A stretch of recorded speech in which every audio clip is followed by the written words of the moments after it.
Il était sur le point de tomber de sa selle, blessé et à bout de force, lorsqu'une femme décida de s'arrêter.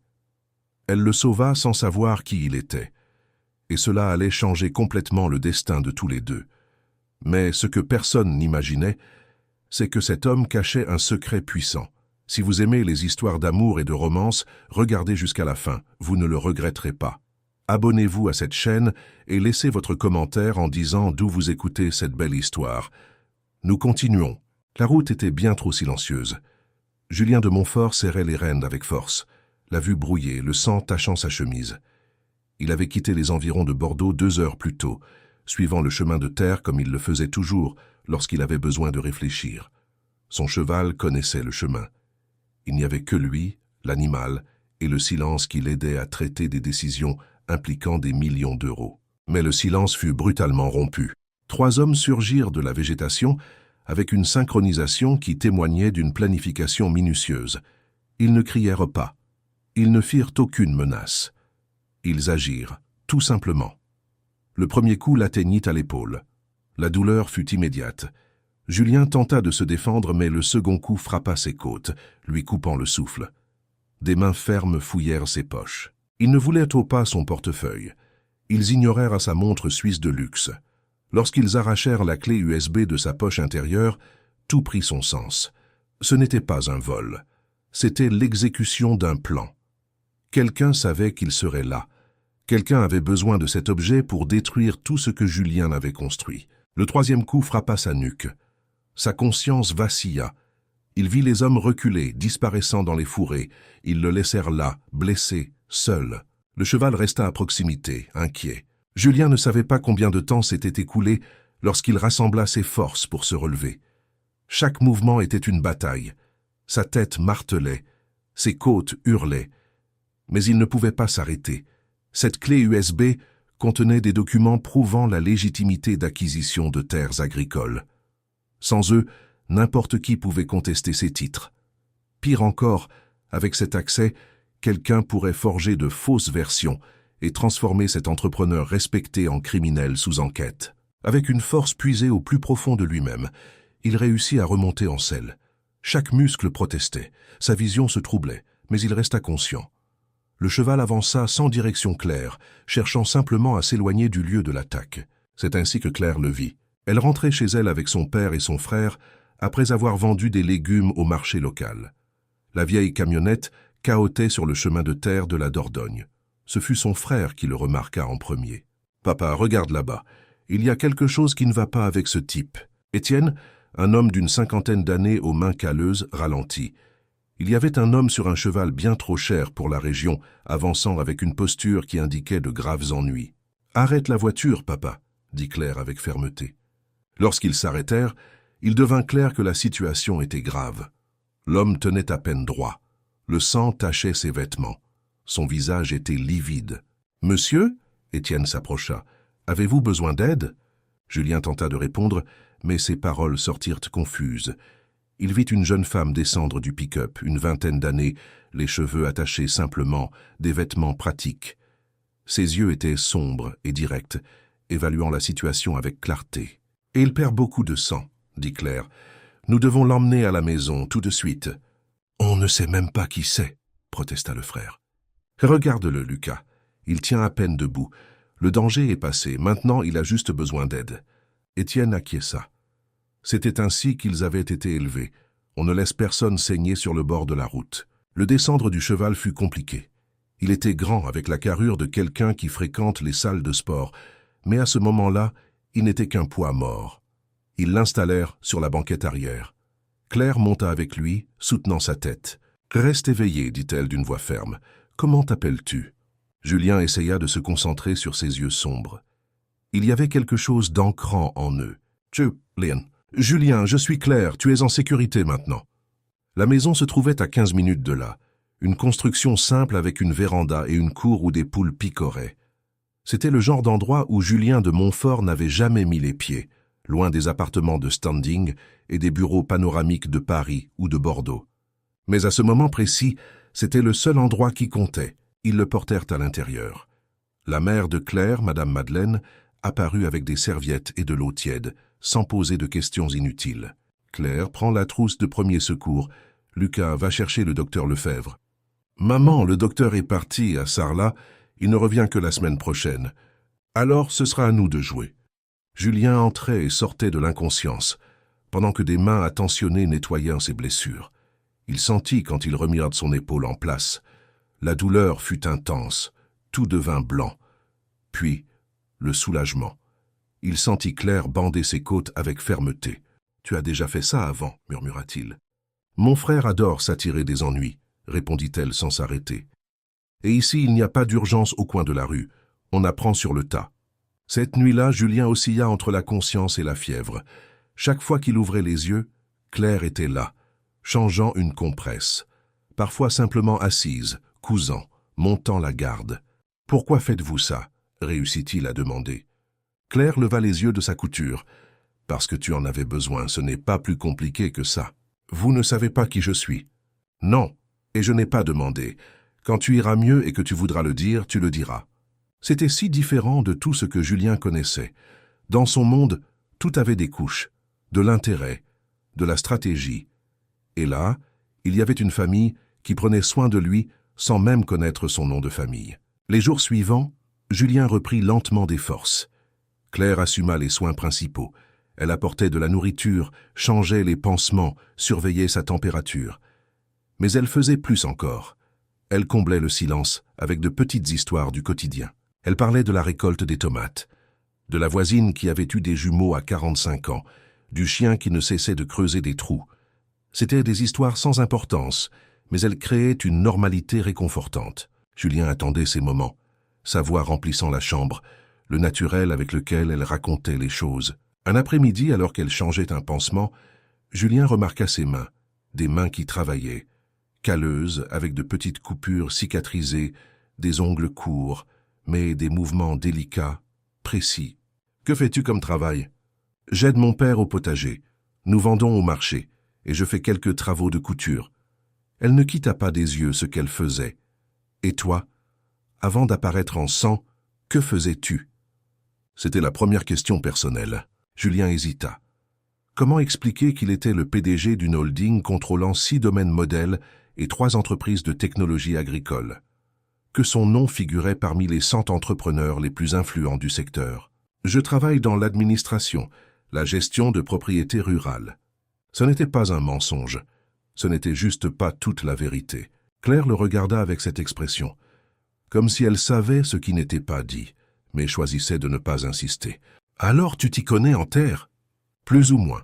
Les chiffres, les contrats. La partie terre, cela fait longtemps que je n'ai pas mis les mains dedans. C'est dommage.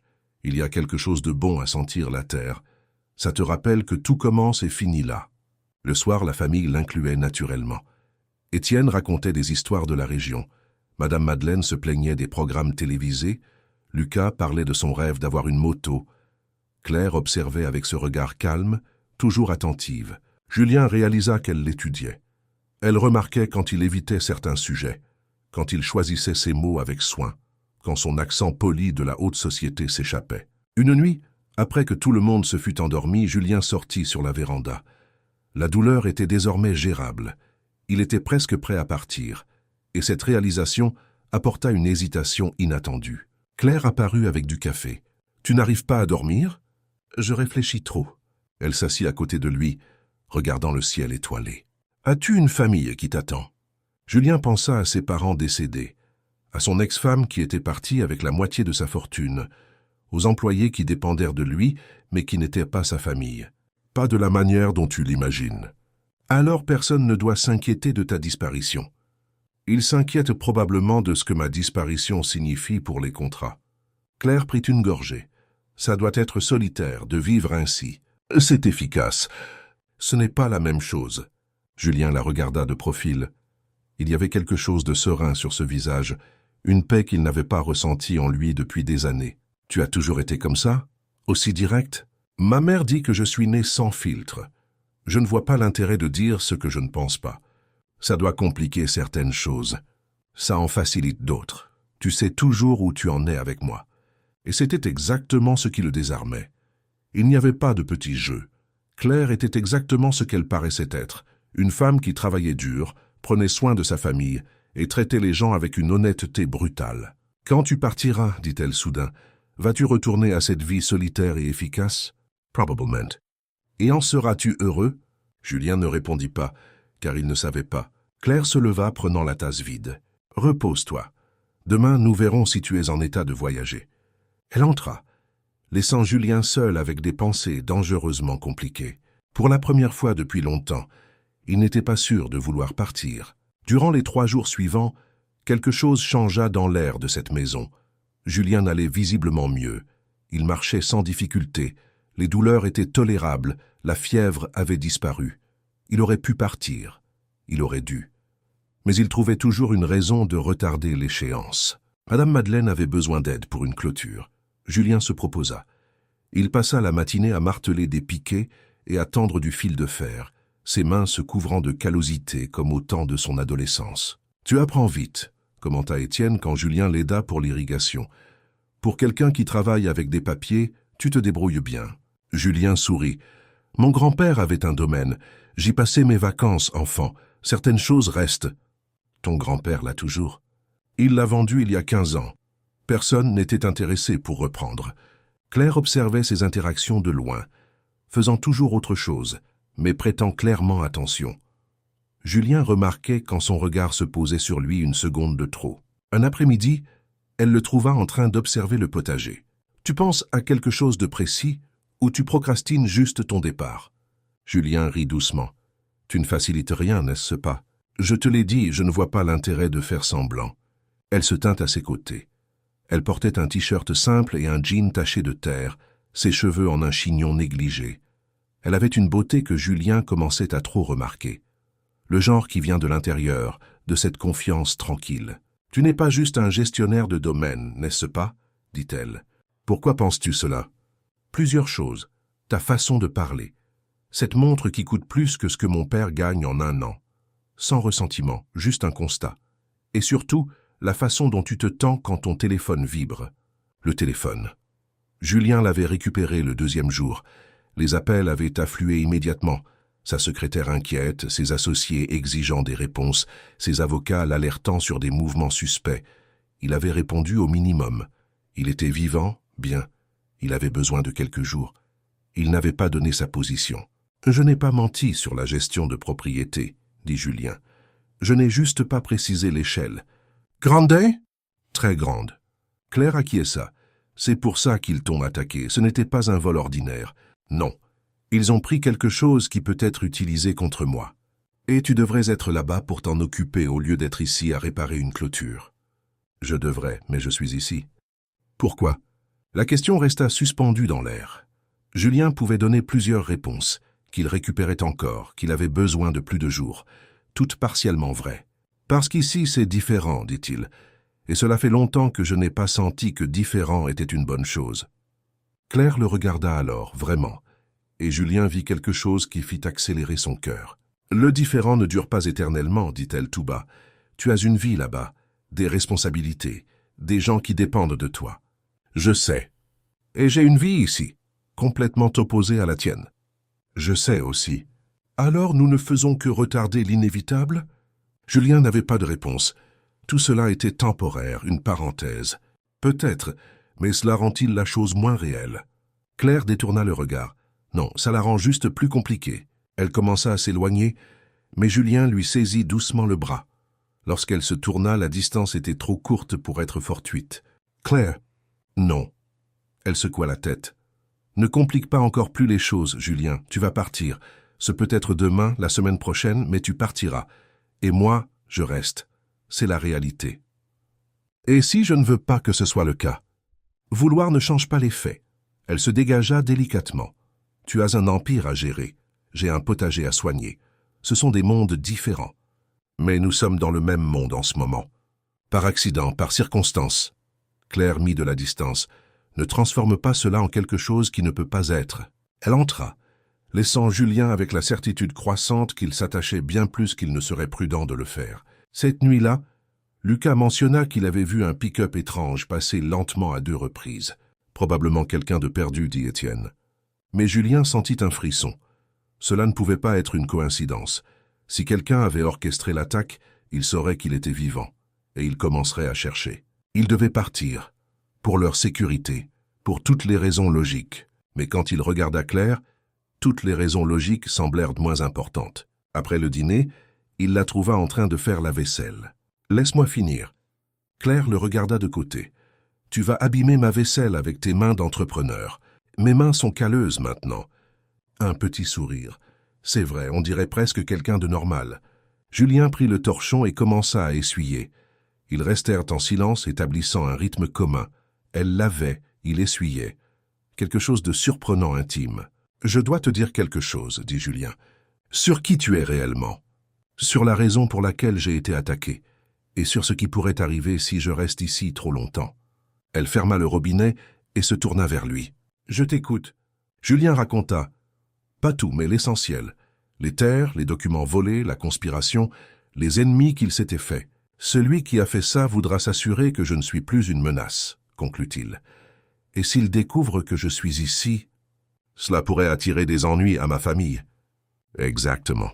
Claire croisa les bras pensive. Julien s'attendait à de la peur, mais il vit du calcul. Combien de temps avant que cela ne devienne dangereux? Quelques jours peut-être. Et quand tu rentreras, peux-tu régler ça? J'ai des ressources, des avocats, des copies des documents dans un coffre. Ce sera une bataille, mais je peux renverser la situation. Claire acquiesça. Alors tu dois partir bientôt. Je sais. Mais tu ne veux pas. C'est irrationnel. J'aurais dû partir il y a des jours. Mais chaque fois que j'y pense, tu t'arrêtes parce que ce que tu as ici est différent de ce que tu connais, compléta Claire. Et le différent est séduisant quand ta vie est solitaire. La précision de ces mots le désarma. Contrôlé, répondit Julien. Tout est contrôlé, planifié. Même les relations sont transactionnelles. Et puis j'arrive ici et vous m'accueillez sans rien demander. Tu prends soin de moi sans attendre de récompense. Ton père m'apprend des choses sans calculer la valeur. C'est réel, finit Claire. C'est juste réel, sans couche. Exactement.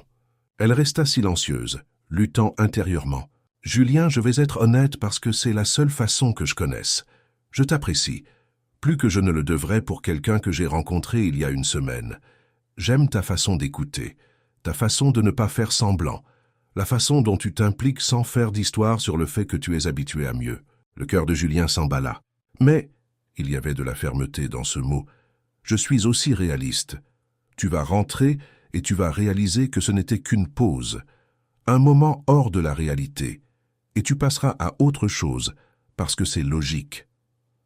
Et si je ne le fais pas, alors tu seras différent de la personne que je pense que tu es. Et si c'est le cas, peut-être que nous avons une chance. Elle le regarda dans les yeux. Mais je ne parierai pas là-dessus. Je ne parie pas contre la réalité. Julien fit un pas en avant. Claire leva une main pour l'arrêter. Pas maintenant. Pas tant que tu n'as pas vraiment décidé. Je ne veux pas être une décision impulsive que tu regretteras. Et si ce n'est pas de l'impulsion, alors tu reviendras après avoir réglé ta vie, et on verra. C'était sensé, logique. Et c'était exactement pour cela que Julien savait qu'elle avait raison. Il recula. « Demain, je m'en vais. » Claire acquiesça. « C'est la bonne décision. Je reviendrai. »« Tu dis ça maintenant. » »« Je suis sérieux. » Claire l'étudia pendant un long moment. « Alors reviens quand tu sauras vraiment ce que tu veux. Pas avant. » Cette nuit-là, Julien resta éveillé à regarder le plafond. Il pouvait entendre les bruits nocturnes de la campagne, les grillons, le vent, des aboiements lointains, des sons qu'il avait oubliés exister. Il prit son téléphone et commença à planifier. Il envoya des messages à sa sécurité, ses avocats, ses personnes clés. Il monta sa stratégie de retour. Il était temps de contre-attaquer. Mais entre deux messages, ses pensées revenaient à la femme dans la chambre d'à côté, à sa façon de le voir sans filtre, à son honnêteté brutale. Pour la première fois, Julien n'était pas sûr que gagner la guerre des affaires serait suffisant. Le matin, la famille était sur la véranda. Étienne était allé chercher le cheval. L'animal était scellé, prêt. Madame Madeleine l'embrassa. « Prends soin de cette épaule et mange correctement. » Lucas lui serra fermement la main. « Bonne chance avec tes problèmes. Si tu as besoin de renfort pour cogner, appelle-moi. » Julien rit, ressentant une affection sincère. Étienne posa une main sur son épaule. « Les portes de cette maison sont toujours ouvertes. » Et puis Claire. Elle se tenait à l'écart. les bras croisés dans une posture défensive. Elle s'approcha lentement. « Merci. Tu n'as pas à nous remercier. Nous avons fait ce qui était juste. Je reviendrai. » Claire eut ce petit sourire triste. « Si tu reviens, que ce soit parce que tu en es sûr, pas par obligation, pas par gratitude, seulement si tu le veux vraiment. » Julien lui serra brièvement la main. Il voulait en dire plus, promettre plus, mais il savait que Claire ne voulait pas de promesses en l'air. Il monta à cheval, fit un signe de la main et partit. Il ne regarda pas en arrière. S'il l'avait fait, il n'aurait peut-être pas réussi à s'en aller. Le chemin de terre s'étendait devant lui, mais cette fois il partait entier, ou du moins physiquement, car il avait laissé quelque chose d'important dans cette maison simple, quelque chose qu'il ne savait pas s'il réussirait à récupérer. L'arrivée à Bordeaux fut comme s'éveiller d'un rêve pour tomber directement dans un cauchemar en haute définition. Julien laissa son cheval dans un haras et prit un chauffeur jusqu'à son appartement. L'homme essaya de faire la conversation, mais Julien resta bref. L'appartement de 300 mètres carrés l'accueillit avec le silence des lieux où l'on dort, mais où l'on ne vit pas. Tout était propre, organisé, impersonnel. Murs blancs, mobilier design, vue panoramique. Spectaculaire et complètement vide. Julien se doucha, se changea et passa son premier appel. « Marc-Antoine, c'est moi, je suis de retour. Je te veux ici dans 30 minutes avec un rapport complet. » Marc-Antoine était son chef de la sécurité depuis 12 ans. Un ancien militaire, efficace, loyal. « Monsieur de Montfort, Dieu soit loué. Allez-vous bien ? Je suis vivant. C'est ce qui compte. 30 minutes. » Le deuxième appel fut pour maître Sophie Laurent, son avocate en chef. « Sophie, convoque une réunion d'urgence avec l'équipe juridique. Aujourd'hui, 19 h. Julien, où étais-tu ? Nous avons une situation critique. Le conseil est en train de... » Je sais ce que le conseil fait. C'est pour ça que j'ai besoin de l'équipe prête. 19 h. Le troisième appel fut le plus difficile. Olivier Roussel, son associé depuis 15 ans, l'homme que Julien commençait à soupçonner d'avoir tout orchestré. « Julien, mon Dieu, où étais-tu ? Tu as disparu pendant 1 semaine. J'ai eu un souci de santé. J'ai eu besoin de quelques jours. Je reviens maintenant. Mais tu vas bien ? Nous devons parler d'urgence. Beaucoup de choses se sont passées. J'imagine, nous parlerons demain. Je dois me mettre à jour d'abord. » Il y eut un silence. Julien pouvait presque entendre les calculs dans la tête d'Olivier. « Bien sûr. À demain alors. Heureux que tu sois de retour. » Julien raccrocha. 15 ans de partenariat. Des décisions prises ensemble. Des risques partagés. Et maintenant, ce sentiment que tout avait été construit sur des sables mouvants. Marc-Antoine arriva en 25 minutes. Une épaisse sacoche de documents sous le bras. L'expression grave. « Monsieur, cette attaque n'était pas aléatoire. Nous avons des indices d'une planification basée sur des informations internes. »« Je sais, dis-moi tout. » Durant les 40 minutes suivantes, Julien écouta le rapport. Pendant sa disparition, des documents avaient surgi, remettant en cause la légitimité de 3 grandes acquisitions. Ils étaient bien falsifiés, utilisant des versions altérées des fichiers de la clé USB volée. Pire encore, une action en justice avait été déposée par de prétendus héritiers légitimes d'une propriété. Les documents semblaient solides. Et le conseil ? Marc-Antoine hésita. Il s'est réuni 2 fois. Il y a eu un vote sur votre mise à l'écart temporaire jusqu'à ce que les questions légales soient résolues. Laisse-moi deviner. Olivier a proposé d'assurer l'intérim. Comment le savez-vous ? Parce que c'est exactement ce que je faisais en exécutant un putsch. On crée la crise, on écarte la cible, on prend le contrôle pendant qu'on résout. 4 contre 3 en faveur de la mise à l'écart, mais le vote final a été reporté à votre retour sur l'insistance de Madame Valois, Béatrice Valois, l'une des rares personnes au Conseil sans arrière-pensée. Elle avait sauvé la mise temporairement. J'ai besoin de tout sur les mouvements d'Olivier la semaine dernière, discrètement. Je m'en occupe déjà. Et il y a autre chose. Madame Isabelle a pris contact. Isabelle, son ex-femme. Cela ne pouvait pas être une coïncidence. Elle veut renégocier le divorce ? Elle invoque des questions en suspens sur la division des actifs. Julien rit sans humour. Bien sûr, elle a senti l'odeur du sang. Quand les requins tournent, tout le monde veut sa part. La réunion avec l'équipe juridique fut intense. Sophie présenta l'analyse de chaque document douteux. Julien apporta des informations que même elle ignorait. Les fichiers originaux se trouvaient dans 3 endroits. Un coffre numérique, dont il était le seul à connaître le mot de passe. une copie physique dans son bureau à Paris et une troisième voie chez Madame Geneviève, l'ancienne secrétaire de son grand-père qui, à 82 ans, vivait en maison de retraite en gardant une boîte scellée. « Nous aurons besoin des 3 exemplaires pour prouver la falsification, » dit Sophie, « avant que le Conseil ne vote à nouveau. »« Combien de temps avons-nous ?»« 5 jours. La réunion est reprogrammée pour vendredi. 5 jours pour démonter une conspiration qui avait pris des mois à être montée. Julien avait déjà affronté des délais impossibles, mais jamais avec autant d'enjeux. Alors, au travail. Pendant les 3 jours suivants, Julien ne dormit presque pas. Il récupéra les documents, confronta les signatures, rassembla les preuves. Chaque heure révélait de nouvelles couches de trahison. Ce n'était pas seulement Olivier. Il y avait 2 autres personnes au conseil, ainsi qu'un gérant qui avait facilité l'accès aux fichiers. La sophistication du plan le surprit. Ce n'était pas seulement de l'avidité, c'était une stratégie à long terme. Olivier planifiait cela depuis 2 ans, plaçant ses pions, créant de la fausse documentation, préparant le terrain. Le jeudi soir, Sophie entra avec un café et une expression victorieuse. « J'ai réussi. J'ai tracé l'origine du document falsifié. Il a été créé sur un ordinateur enregistré au nom d'une société de conseil. La propriétaire est la belle-sœur d'Olivier. Mais les relevés bancaires montrent des transferts réguliers de sa part. Le lien est direct. » Julien prit le café. « C'est suffisant pour éveiller les soupçons ? Oui, pour une accusation pénale. Il nous en faut plus, mais pour invalider le vote du Conseil et tout remettre en question, absolument. » Mais même plongé dans le travail, Julien sentait un manque. Dans toutes les autres crises, il restait complètement focalisé, obsessionnel. Mais maintenant, il y avait des distractions. Il pensait à la façon dont Claire expliquait l'irrigation avec patience. Il se souvenait de la cuisine de Madame Madeleine, du son d'Étienne qui sifflotait, du rire de Lucas, et surtout de Claire assise sur la véranda regardant les étoiles, parlant de vérités simples avec une profondeur que les livres de philosophie n'avaient jamais atteinte. « Ça va ?» demanda Sophie, remarquant son regard lointain. « Oui, je réfléchis, c'est tout. À la façon de détruire Olivier, j'espère. » Julien eut un sourire fatigué. Aussi, le jeudi soir, Marc-Antoine réussit à enregistrer une conversation entre Olivier et un gérant impliqué, discutant des prochaines étapes. Ce n'était pas une preuve pénale admissible, mais c'était suffisant pour les objectifs de Julien. Il convoqua Olivier pour une réunion privée. 21 heures. Juste eux deux. Olivier arriva ponctuel, un sourire confiant aux lèvres. Un homme d'une 50aine d'années, les cheveux grisonnants, des vêtements coûteux, une apparence qui inspire la confiance.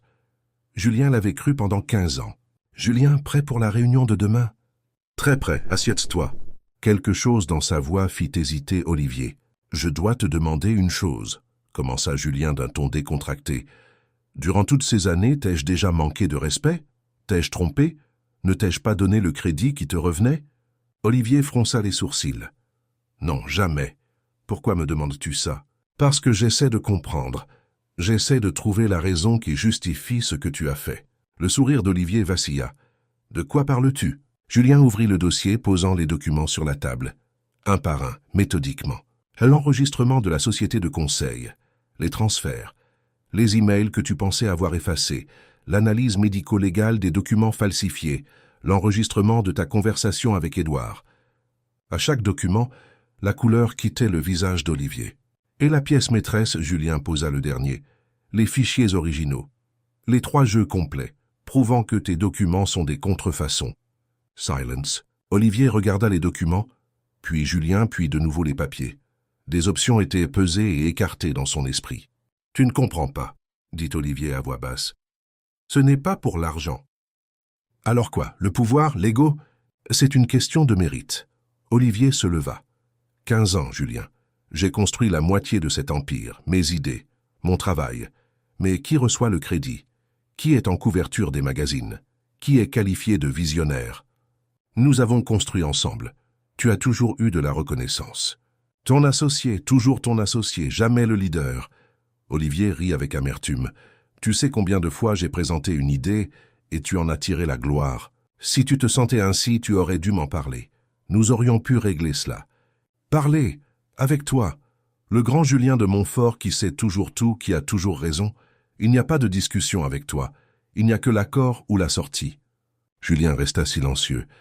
Y avait-il une part de vérité dans ces paroles, Avait-il été arrogant?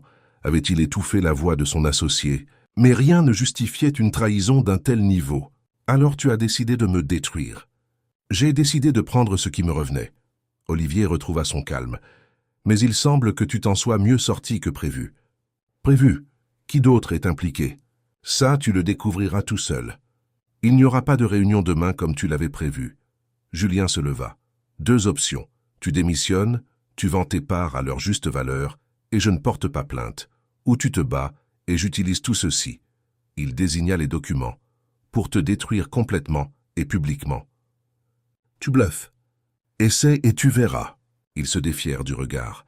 Julien garda une expression neutre, mais intérieurement c'était un mélange de colère, de déception et de soulagement. Soulagement parce que cela se terminait, parce qu'il pouvait reconstruire. Olivier détourna les yeux. J'ai besoin de temps pour réfléchir. Tu as jusqu'à demain matin, 8 heures. Olivier sortit sans dire un mot de plus, emportant avec lui 15 ans d'un partenariat pourri. Julien resta seul à contempler la vue sur la ville. Il avait gagné, ou était sur le point de le faire. Il avait toutes les cartes en main. Il pouvait détruire Olivier, protéger son empire. Mais il se sentait étrangement vide. Il prit son téléphone et ouvrit ses contacts. Il fit défiler jusqu'au seul numéro ajouté la semaine précédente. Le numéro que Claire avait écrit sur un papier en disant « seulement pour les urgences ». Il fixa ce numéro pendant un long moment. Ce n'était pas une urgence. Mais il voulait entendre sa voix. Il voulait lui dire qu'il était en train de gagner. Il voulait... quoi? Il n'appela pas. Ce n'était pas juste. Elle lui avait dit de revenir quand il en serait sûr. Mais quelque chose avait changé. La victoire qui autrefois aurait été absolue semblait désormais incomplète. Il avait prouvé à Olivier qu'il était le meilleur. Il avait protégé son empire. Il avait vaincu. Mais il ne s'était pas prouvé à lui-même qu'il était capable de quelque chose de plus important. Être différent de ce qu'il avait toujours été. Et cette prise de conscience était la plus effrayante de toutes. À 8 heures le lendemain matin, Sophie appela. Olivier a envoyé son email de démission. Il invoque des raisons personnelles. Il est déjà en train de signer la vente de ses parts. Julien aurait dû ressentir du triomphe, mais il ne ressentit qu'une profonde fatigue. Et les autres? Édouard a démissionné. Les conseillers démissionneront d'ici la fin de la semaine. Un accord pour un départ silencieux en échange de l'abandon des poursuites. Annule la réunion du conseil. Envoie une note disant que la crise a été résolue en interne. C'est déjà en cours. Sophie fit une pause. Julien, tu as gagné. Peux-tu au moins paraître satisfait? Je le suis, juste fatigué. Tu es différent depuis ton retour. Que s'est-il passé pendant cette semaine? Comment expliquer qu'il avait entrevu une vie différente? Qu'il avait expérimenté le fait d'être simplement Julien et non le PDG, le magnate. J'ai juste eu besoin d'une pause. Eh bien, il faudra attendre pour en avoir une autre. La presse pose des questions sur Olivier. Les actionnaires veulent des explications. 3 négociations attendent ton approbation. La vie reprit son cours normal. Réunions, décisions, stratégies. Julien commandait avec efficacité, mais il y avait une distance, comme s'il était en pilote automatique. Une semaine plus tard, lors d'une réunion ennuyeuse sur les projections de bénéfices, Julien pensait à Claire. Que faisait-elle? Probablement au potager, les mains dans la terre, transpirant sous le soleil, étrangère aux discussions sur les bidas. Monsieur de Montfort, votre avis sur la proposition?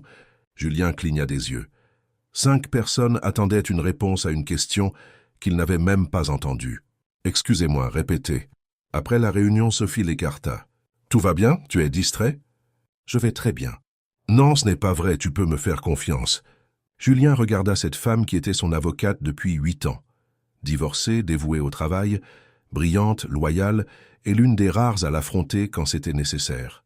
J'ai rencontré quelqu'un. Sophie cligna des yeux. Rencontré, genre romantique, genre quelqu'un qui m'a fait remettre en question tout ce en quoi j'ai toujours cru sur ce qui compte vraiment. Ouah, c'est sérieux. C'est compliqué.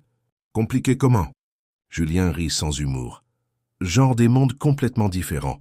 Elle vit à la campagne à s'occuper d'un potager pendant que je brasse des millions. Elle n'est pas impressionnée par tout ce que j'ai construit.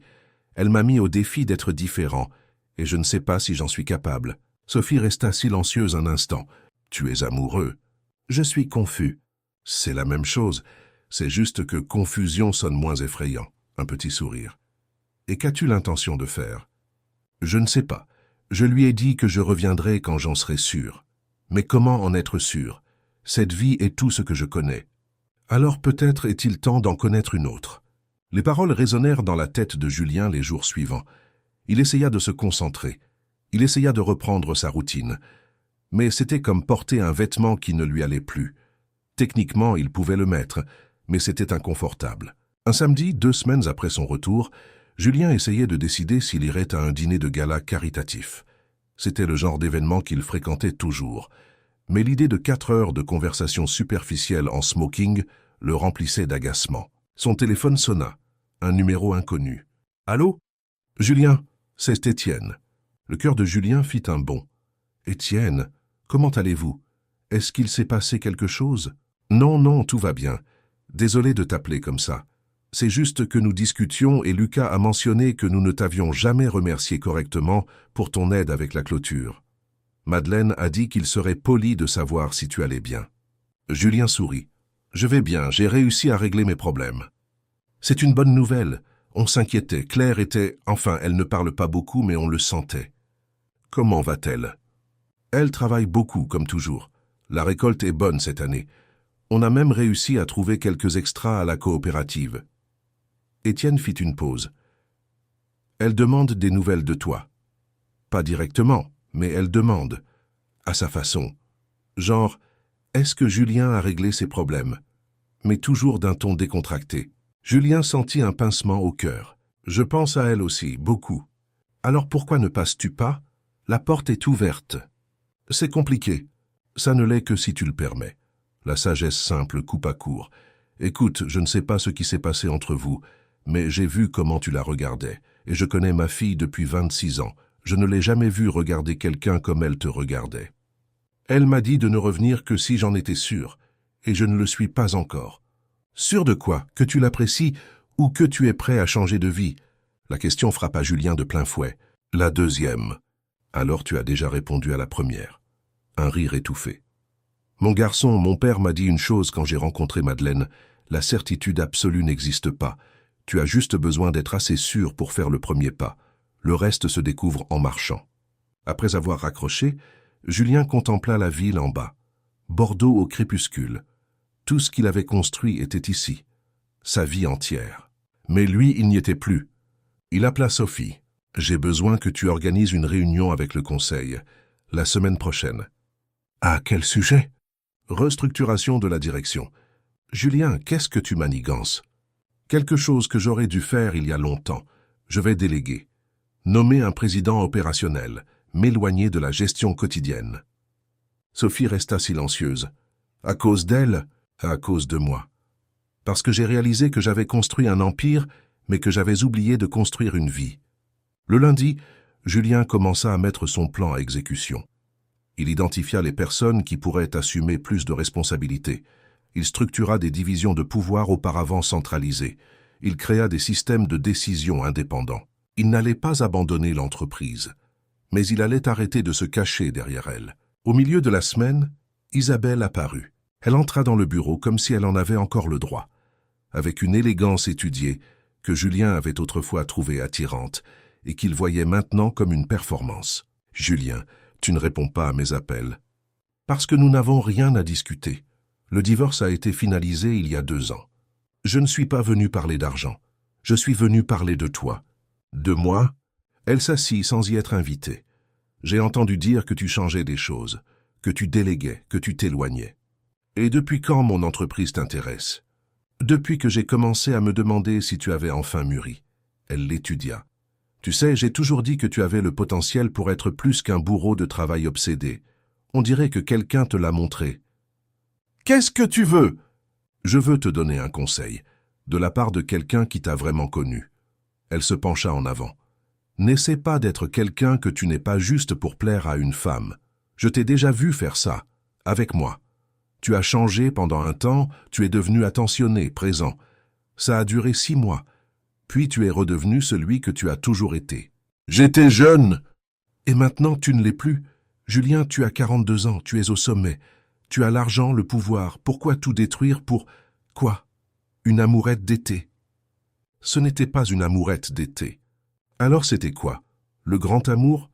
Elle rit presque tristement. « Tu n'y crois pas plus que moi. » Julien regarda la femme avec qui il avait été marié 7 ans. Ils n'avaient jamais été passionnés. C'était de la convenance, des attentes, une compatibilité sur le papier. Quand cela s'était terminé, ce fut presque un soulagement. « Tu as raison.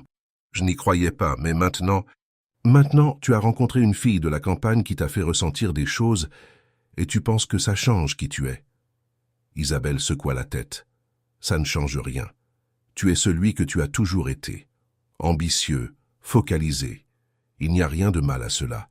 Mais ne prétends pas que tu peux être différent parce que quelqu'un t'a fait te sentir spécial pendant une semaine. Elle se leva. Réfléchit bien avant de tout envoyer balader. Après son départ, Julien fut perturbé. Car une partie de ce qu'elle disait avait du sens. Il avait essayé de changer auparavant et avait échoué. Il avait cette fâcheuse tendance à donner la priorité au travail. Il était fondamentalement la personne qu'il avait toujours été. Mais alors il se souvint de quelque chose que Claire avait dit.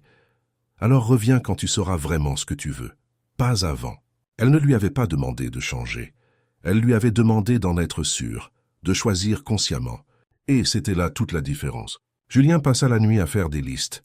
Le pour et le contre, risques et bénéfices. C'était ce qu'il faisait de mieux.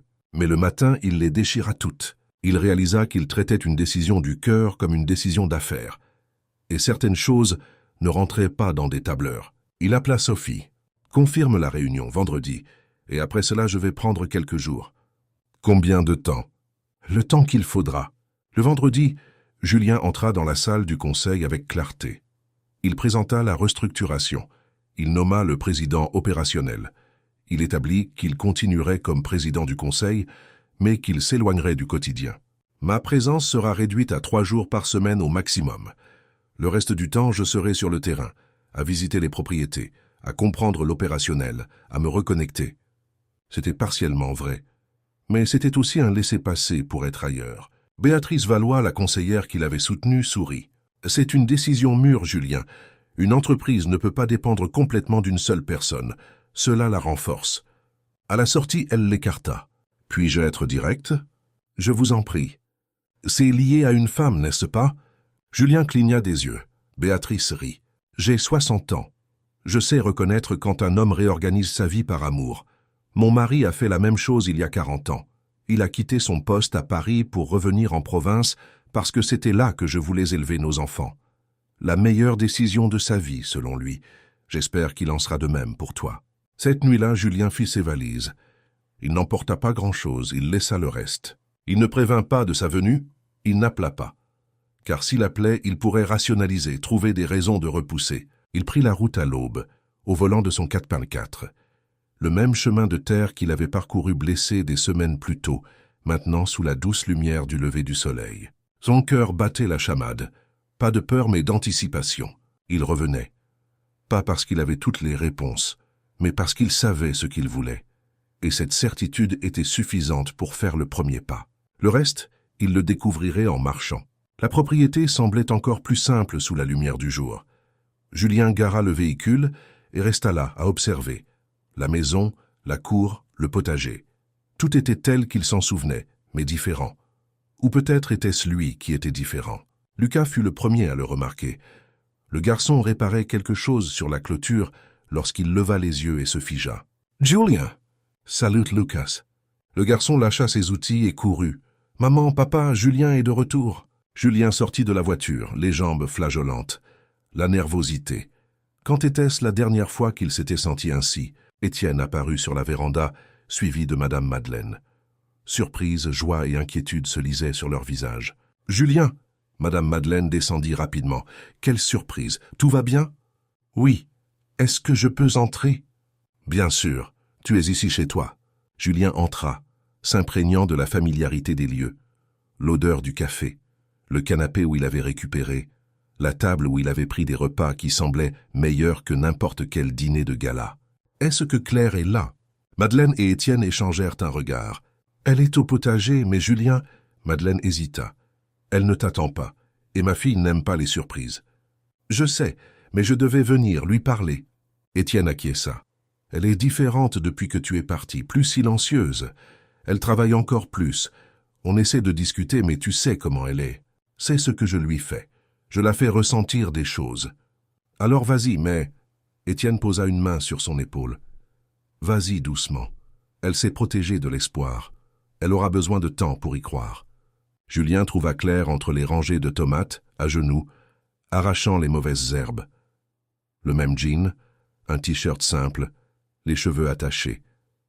Quand il s'approcha, elle ne leva pas les yeux. « Lucas, je t'ai déjà dit que je n'avais pas besoin que tu me surveilles. »« Ce n'est pas Lucas. » Claire se figea. Pendant une seconde, elle fut complètement immobile. Puis, lentement, elle releva la tête. Son expression passa par une multitude d'émotions. Choc, joie, colère, peur, avant de se refermer en un masque neutre. « Julien. » Ce n'était pas une question, un constat. « Salut. » Elle se leva, essuyant ses mains. « Tu as donc réglé tes problèmes. »« Je les ai réglés. »« C'est bien. » Elle se tourna de nouveau vers ses tomates, reprenant son travail comme s'il n'était pas là. Julien fit un pas vers elle. « Claire. » « Non, elle leva la main. « Ne fais pas ça. »« Faire quoi ?»« Apparaître ici comme ça de nulle part, avec ta mine déconfite en attendant que je... »« Quoi ? Que je te saute au cou ? Que je fasse semblant que tu n'as pas passé 3 semaines sans donner de nouvelles ? Je ne savais pas si je devais appeler. Tu m'as dit de ne revenir que quand j'en serais sûr. Et tu en es sûr ? Elle le regarda vraiment et Julien vit la douleur derrière la colère. Tu en es sûr ? Ou tu es ici parce que tu t'es senti seul après avoir gagné tes batailles et que tu t'es souvenu que tu avais une option romantique de secours à la campagne ? Les mots frappèrent comme une gifle. Ce n'est pas ça. Alors c'est quoi ? Parce que de mon point de vue, tu es parti, tu es retourné à ta vie d'entrepreneur, tu as réglé tes problèmes et maintenant tu débarques en pensant que tu peux reprendre là où on s'est arrêté. Je ne pense pas ça. Ah non ? Claire lâcha ses outils. Alors qu'est-ce que tu penses ? Que j'ai attendu patiemment ? Que je n'ai pas essayé de passer à autre chose ? Que je n'ai pas passé mes nuits à me demander si tu allais bien, si tu étais blessé, si tu avais décidé que cette semaine n'avait rien signifié ? Elle a tout signifié. Des mots, juste des mots. Elle lui tourna le dos. Tu es doué avec les mots, les promesses. Mais une promesse n'est pas une action. Julien sentit la frustration monter. Alors qu'est-ce que tu veux ? Je suis là, je suis revenu. Pour combien de temps ? Claire se retourna, les larmes aux yeux, des larmes de rage. Jusqu'à ce que tu te lasses de jouer au fermier ?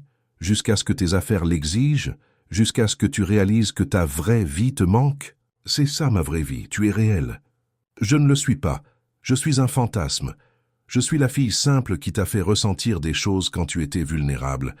Mais tu n'étais pas vulnérable parce que tu étais amoureux. Tu l'étais parce que tu étais blessé et effrayé.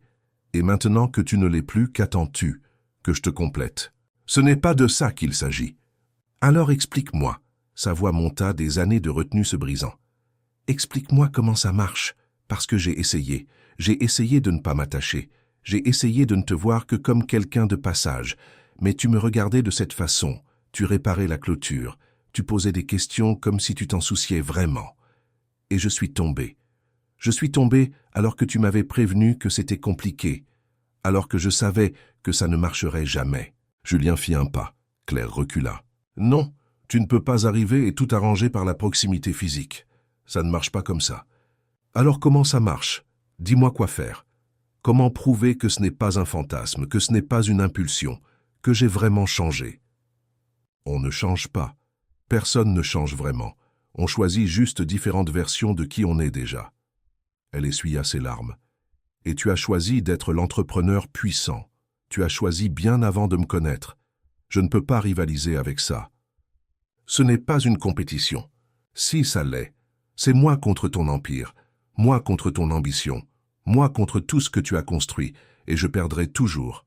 Julien resta silencieux, traitant chaque mot. Il y avait une vérité là-dedans. Tu as raison, dit-il finalement. Claire cligna des yeux. J'ai raison sur le fait que je doive choisir, sur le fait que je ne peux pas avoir les deux exactement comme ils étaient. Tu as tout à fait raison, mais tu as tort sur le choix que j'ai fait. Julien, laisse-moi finir, s'il te plaît. Il attendit qu'elle acquiesce. J'ai tout restructuré, j'ai nommé un président opérationnel, j'ai délégué les responsabilités, j'ai réduit ma présence au strict minimum. Je n'ai pas fait ça parce que tu me l'as demandé. Tu ne l'as jamais fait. Je l'ai fait parce que j'ai réalisé que j'avais construit un empire, mais que j'avais oublié de construire une vie. Et maintenant, tu veux que je sois ta vie ? Non. Je veux construire une vie où il y a de la place pour que nous soyons tous les deux qui nous sommes. Un autre pas plus lent.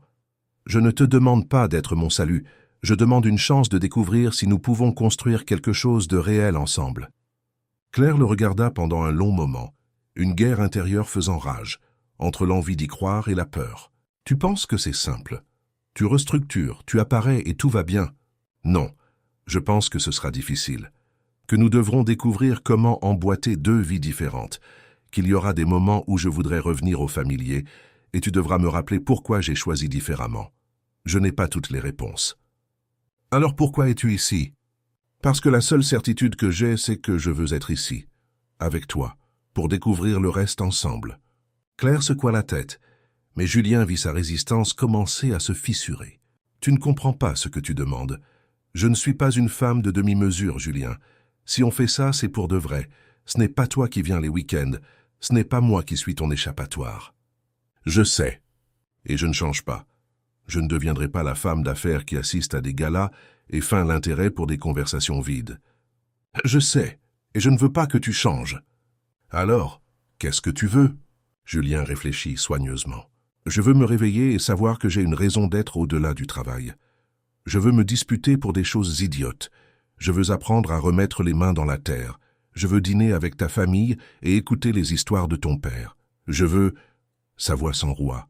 « Arrêter de me sentir seul au milieu de la foule. » Le silence ne fut rompu que par le chant des oiseaux et le vent. Puis Claire laissa échapper un rire mouillé, tout en pleurant encore. « Tu es impossible, tu sais.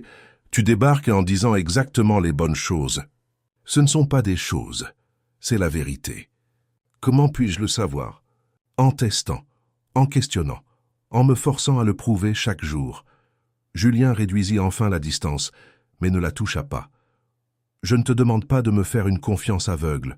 Je demande que tu me donnes la chance de gagner cette confiance. » Claire le regarda, cherchant un mensonge et n'en trouvant pas. « Et si ça ne marche pas ? Alors au moins, nous aurons essayé. » Ce n'est pas une bonne réponse. C'est la seule honnête que j'ai. Claire resta silencieuse, puis soupira. « D'accord, mais il y a des règles. »« Je t'écoute. » Première règle, tu ne restes pas à l'hôtel. Si tu es ici pour de vrai. Tu partages la chambre avec Lucas, tu manges ce qu'on mange, tu travailles avec nous. Accepté. Deuxième règle, pas de promesses que tu ne peux pas tenir. Si tu as une réunion importante, vas-y, mais préviens-moi. Ne disparais pas sans explication. Entendu. Troisième règle, traite-moi comme ton égal. Pas comme quelqu'un que tu essaies d'impressionner. Pas comme un projet, comme ton égal. Je l'ai toujours fait. Alors continue. Un petit sourire. Et la dernière, si tu décides que c'était une erreur, dis-le-moi franchement. Ne disparais pas petit à petit. Tu me dois cette honnêteté. Tu as ma parole. Claire l'étudia puis tendit sa main sale. Alors bon retour parmi nous. Julien prit sa main, terre et tout le reste, sentant qu'il était vraiment rentré chez lui. Juste une chose, dit Claire tout en tenant sa main.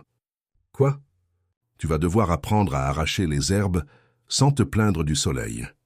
Julien rit, ressentant une légèreté qu'il n'avait pas connue depuis des semaines. Je pense pouvoir gérer ça. On verra. Claire tira sa main. Viens, il y a du travail qui attend. Et ici, on ne reste pas planté à discuter alors que les tomates ont besoin d'attention. Et c'est ainsi que Julien de Montfort, PDG d'un empire agro-industriel, se retrouva à genoux dans la terre rouge de Dordogne, arrachant des herbes aux côtés d'une femme qui avait transformé sa vie. Et il n'y avait aucun endroit au monde où il aurait préféré être. Les premiers jours furent une danse délicate pour apprendre à vivre ensemble. Julien découvrit que partager une chambre avec Lucas signifiait se réveiller à 5 heures avec un réveil strident et s'endormir alors que le garçon jouait aux jeux vidéo avec un casque. Des vêtements de luxe partageant l'espace avec des baskets sales et des posters de rock. Et c'était parfait. Madame Madeleine le mit au travail immédiatement. Pas de traitement de faveur. Si c'était l'heure de récolter, il récoltait. Si la clôture avait besoin de réparation, il réparait. Si les poules devaient être nourries, il les nourrissait. Claire l'observait avec ce regard évaluateur, attendant le moment où il abandonnerait. Mais Julien était têtu. Le 3e jour, Étienne l'emmena à la coopérative. Julien en avait visité des dizaines, mais toujours de l'autre côté de la table, l'acheteur, l'investisseur, jamais en tant que petit producteur apportant son lot de légumes. « Monsieur de Montfort », Le gérant le reconnut immédiatement, les yeux écarquillés. Quelle surprise! Si vous aviez prévenu, ce n'est pas la peine de préparer quoi que ce soit, monsieur Morel. J'aide simplement Étienne. Le gérant regarda alternativement Julien et Étienne, confus. Vous aider? Pour la livraison? Étienne rit. Celui-là est en train d'apprendre ce qu'est le vrai travail, loin des bureaux climatisés. Julien passa la matinée à décharger des caisses, à organiser les produits, à discuter avec de petits producteurs, des gens qu'il n'aurait normalement connus qu'à travers des rapports. Mais là, ils étaient réels. Monsieur Georges, qui avait perdu la moitié de sa récolte à cause du gel. Madame Lucie, inquiète parce que son fils voulait quitter la ferme. Antoine, tout excité par le système d'irrigation d'occasion qu'il venait d'acheter. Sur le chemin du retour, Étienne resta silencieux avant de prendre la parole. « Tu n'es pas obligé de faire ça, tu sais. » « Faire quoi ?»« Faire semblant d'être l'un des nôtres. Tu as construit un empire. Il n'y a rien de mal à ça. » Julien regarda par la fenêtre les plantations. « Je ne fais pas semblant. Je me souviens. Mon grand-père a commencé comme ça, petit producteur, il a grandi petit à petit. J'avais un peu oublié cette partie. J'avais fini par ne voir tout cela que comme des chiffres. Et maintenant ?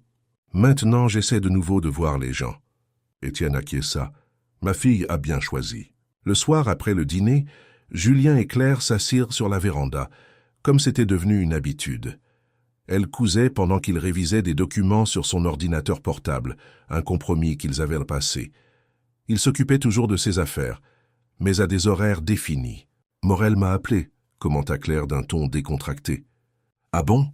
Il m'a demandé si je savais que tu étais Julien de Montfort, en toutes lettres, le magnate. » Julien s'arrêta de taper. « Et qu'as-tu dit ? » ?»« J'ai dit que je savais.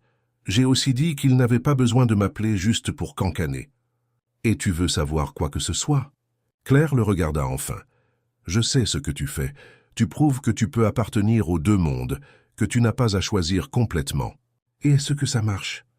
Un petit sourire. « Oui, mais pas parce que tu décharges des tomates. C'est parce que tu regardes Monsieur Georges et que tu l'écoutes vraiment. Parce que tu demandes à Madame Lucie des nouvelles de son fils et que tu proposes ton aide. Tu ne fais pas une performance. Tu t'en soucies réellement. Je m'en suis toujours soucié. J'avais juste oublié comment le montrer. » Une semaine plus tard, Julien eut son premier grand test. Sophie appela pour annoncer une crise. L'un de leurs plus gros clients menaçait de rompre le contrat à cause d'un retard de livraison. « Je dois aller à Paris, » dit-il au petit déjeuner. Toute la table fit silence. Lucas s'arrêta de mâcher. Madame Madeleine parut inquiète. Étienne garda une expression neutre. Claire prit une gorgée de café avant de répondre. « Quand reviens-tu ?»« Demain soir. C'est juste pour la réunion. Sophie peut régler le reste. »« Alors vas-y, règle ça. » Mais Julien vit la tension dans ses épaules. « Viens avec moi. » Claire leva les yeux, surprise. « Quoi ? Viens à Paris. Découvre mon monde. Participe à la réunion si tu veux, ou reste à l'appartement, mais viens.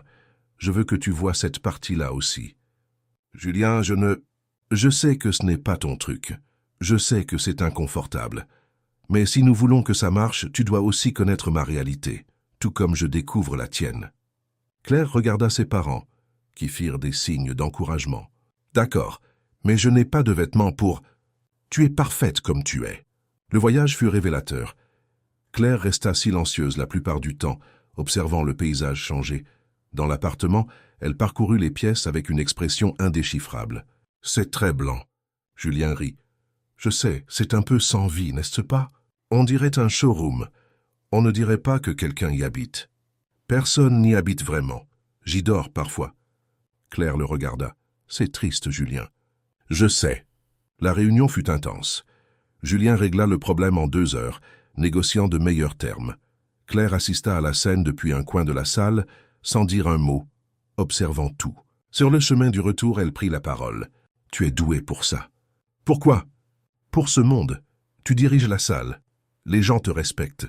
Tu sais exactement quoi faire. J'ai eu des années de pratique. Et ça ne te manque pas d'être aux commandes tout le temps ?» Julien réfléchit soigneusement. « Si, ce serait mentir de dire le contraire. C'est familier, confortable, mais... » Il prit sa main. « Je me rappelle aussi comment je me sentais avant, et je ne veux pas redevenir seulement cela. » Claire entrelaça ses doigts aux siens. « Je comprends maintenant pourquoi c'est difficile. Tu renonces à une partie de qui tu es. Ce n'est pas juste changer de lieu. c'est changer qui tu es dans ce lieu. Exactement. Mais Julien, je ne peux pas être la raison pour laquelle tu y renonces. Il faut que ce soit parce que tu le veux. Sinon, un jour, tu me regarderas et tu ne verras que tout ce que tu as perdu. Je ne vais pas perdre, je vais transformer. Il y a une différence. Un mois passa. Julien établit une routine. 3 jours à Bordeaux, 4 jours à la campagne. Il commença à investir dans des projets pour les petits producteurs, utilisant ses connaissances et ses ressources pour faire une réelle différence. Mais le test arriva quand la presse s'en empara. Un magnate abandonne son empire par amour. Le titre barrait tous les portails d'information. Des photos de Julien au potager, des spéculations sur Claire, une intrusion brutale dans leur vie privée. « Je vais tuer ce journaliste », dit Claire, regardant son téléphone avec colère. Il y avait des reporters à l'entrée, maintenus à distance par Étienne. « Ils vont se lasser », dit Julien, bien qu'il sût que ce n'était pas vrai. L'histoire était trop belle. « Ce n'est pas pour eux, c'est pour ma vie privée, la vie privée de ma famille. » Claire jeta son téléphone.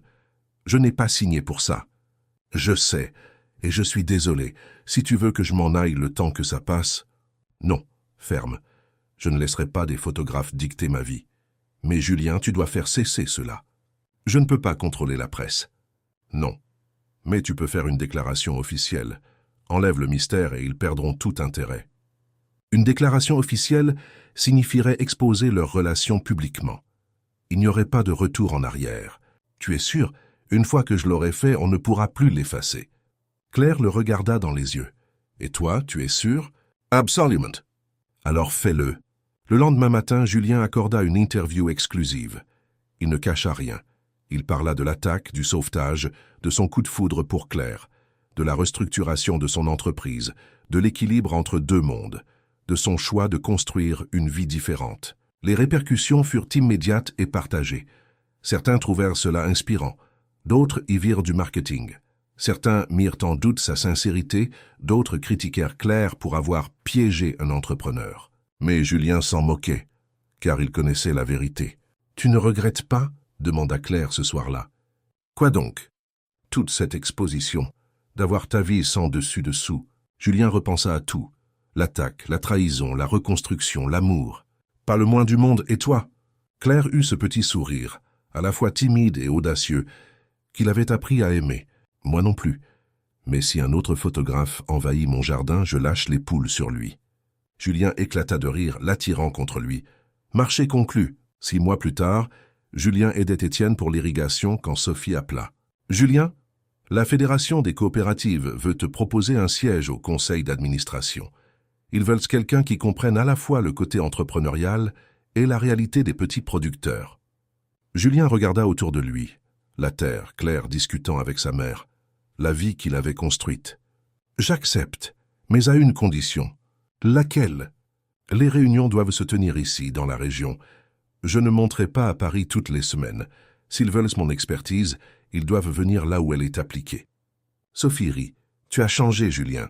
En mieux, j'espère. » « Définitivement. » Ce soir-là, Julien demanda Claire en mariage. Ce ne fut pas dans un restaurant chic. Il n'y eut pas d'énormes bagues en diamant.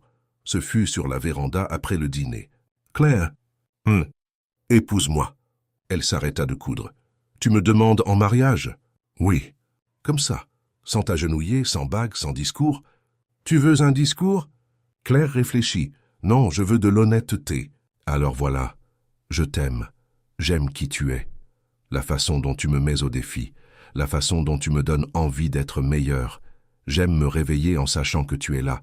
J'aime m'endormir en sachant que tu seras là demain. Et je veux que ce soit pour toujours, pas parce que c'est romantique, parce que c'est réel. » Claire resta silencieuse, les yeux humides. « Il y a une bague ?» Julien sortit une petite boîte. À l'intérieur, un anneau d'or tout simple serti d'une petite émeraude. C'était à ma grand-mère. La seule chose que j'ai demandé à mon père de ne pas vendre. Je l'ai gardée sans savoir pourquoi. Maintenant, je sais. Claire prit la bague, contemplant la pierre verte. « Elle est parfaite. »« Alors, c'est oui ?» Elle le regarda avec ce sourire qui avait changé sa vie. « À une condition. »« Laquelle ? » « On ne se marie pas à l'église de la ville. On se marie ici, dans le jardin, avec les poules et tout le reste. » Julien rit, l'attirant pour un baiser. Marché conclu. Le mariage eut lieu 3 mois plus tard, par un samedi ensoleillé.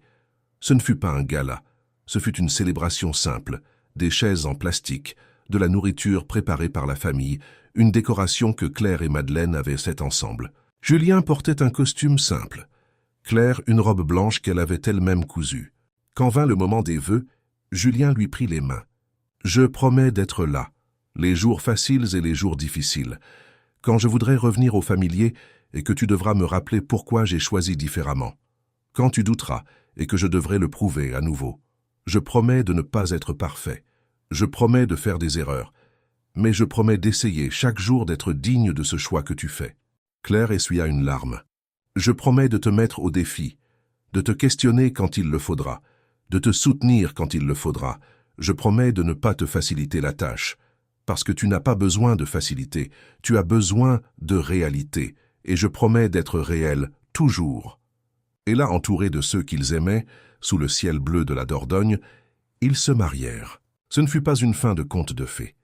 Ce fut le début de quelque chose de mieux, un partenariat réel, construit sur la vérité, le défi et le choix conscient. Cette nuit-là, après le départ de tout le monde, ils s'assirent sur la véranda, désormais la leur, car Julien avait racheté la propriété voisine et étendait l'exploitation avec Étienne. « Tu regrettes ?» demanda Claire, la tête sur son épaule. « D'avoir été attaqué, d'avoir perdu tout ce que je pensais être important, d'avoir été obligé de repenser chaque choix ?» Julien la serra plus fort. « Pas le moins du monde, parce que cela m'a amené ici. »« Ici où ?»« Ici avec toi, qui est le seul endroit où je veux vraiment être. » Claire rit doucement. « Tu es devenu romantique. C'est toi qui m'as rendu romantique. » « C'est faux. J'ai juste permis que tu sois celui que tu as toujours été sous l'entrepreneur, la version que tu avais oubliée. » Julien y réfléchit et réalisa qu'elle avait raison. Il n'était pas devenu une personne différente. Il avait simplement cessé de cacher certaines parties de lui-même. « Tu sais ce qui est drôle ?»« Quoi ?»« J'ai passé ma vie entière à essayer de construire un empire, en pensant que c'était ce qui me rendrait complet. Et au final, c'est d'avoir failli tout perdre qui m'a montré ce qui importait vraiment. » « Et qu'est-ce qui importe ?» Julien regarda le ciel étoilé, la terre sombre, la femme à ses côtés. « Ceci, exactement ceci, être ici avec toi, construire quelque chose de réel. » Claire leva la tête et l'embrassa. « Bienvenue à la maison, Julien. » Et il y était, enfin complètement à la maison. Non pas dans l'appartement de luxe, non pas dans les bureaux panoramiques, mais là sur cette véranda simple, avec la femme qu'il avait sauvée d'une manière qu'il ne soupçonnait même pas nécessaire. L'empire continuait. Les affaires prospéraient. Mais maintenant, Julien avait quelque chose de plus important que les chiffres. Il avait l'amour. Il avait un but. Il avait une vie, une vraie. Et c'était la plus grande des victoires. Des années plus tard, quand il racontait l'histoire de leur rencontre, Claire riait toujours. Il est apparu plus mort que vif, sur le cheval le plus cher que j'ai jamais vu, en sang sur mon chemin. Et je me suis dit, voilà les ennuis qui arrivent. Tu avais raison, complétait Julien. J'étais un paquet d'ennuis. Sauf que j'étais mon propre problème. Et maintenant ? Maintenant, je suis toujours un problème. Sauf que je suis ton problème. Claire souriait. Ce sourire qui n'avait jamais perdu le pouvoir de faire accélérer son cœur. Mon problème préféré. Et c'était vrai. Car Julien avait appris que parfois, il faut être sur le point de tomber pour découvrir qu'il y a toujours